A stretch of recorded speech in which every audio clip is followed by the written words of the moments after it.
BJP सांसद दिनेश शर्मा इस वक्त हमारे साथ मौजूद हैं। सर, कल इंटरव्यू दिया था योगी आदित्यनाथ जी ने, कई सारी बातें बोली और भाषा को लेकर जो विवाद चल रहा है, हिंदी भाषा को लेकर, उस पर भी ये कहा कि बांटने की राजनीति जो है वो की जा रही है विपक्ष के द्वारा। उस पर स्टालिन का बयान है, वो ये कह रहे हैं कि आप हमको लेक्चर मत दीजिए, नफरत भरा लेक्चर मत दीजिए, और जहां तक हिंदी भाषा का सवाल है उसको हम उसके खिलाफ नहीं, हम उसके इस चीज के खिलाफ है कि वो हम पे थोपी जा रही है। आप मुझको लगता है आदरणीय स्टालिन जी अपरिपक्व है, या तो जान के इस प्रकार के शब्दों का प्रयोग कर रहे हैं।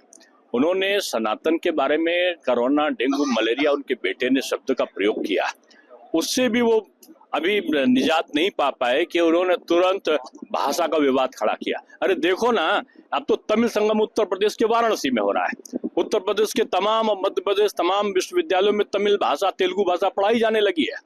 आपने कुएं के अंदर बना के इतनी बड़ी और अच्छी भाषा को, तमिल को, तेलुगु को, कन्नड़ को आपने वहां पर रख रखा था कि कोई और जानने ना पाए।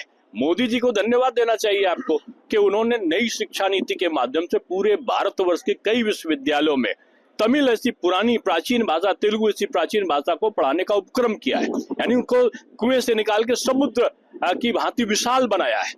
और आप जो है अंग्रेजी भाषा के पोषक, विदेशी जो आपका प्रेम है वो जाग जाता है, उसका जिन्न निकल जाता है।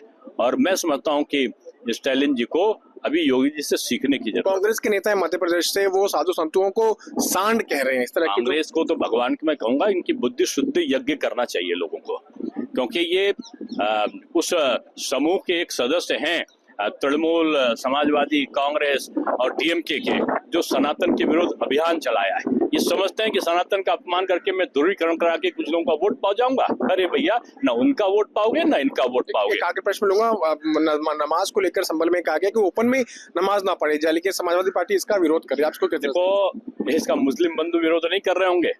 अब तो शायद ही बहुत कम स्थान है जहां पर खुले में कर रहे हों। लोग ईदगाह के अंदर या मस्जिदों में ही पढ़ रहे हैं, और स्वतः से धर्म गुरुओं ने आह्वान भी किया है। अब इसमें पॉलिटिकल पार्टी को काहे को कष्ट होने लगा। अगर मुस्लिम अपने घर में पढ़ता है, अपने मस्जिद में पढ़ता है, अपने ईदगाह में पढ़ता है, तो बहुत अच्छी चीज है भाई, उसको बधाई दो।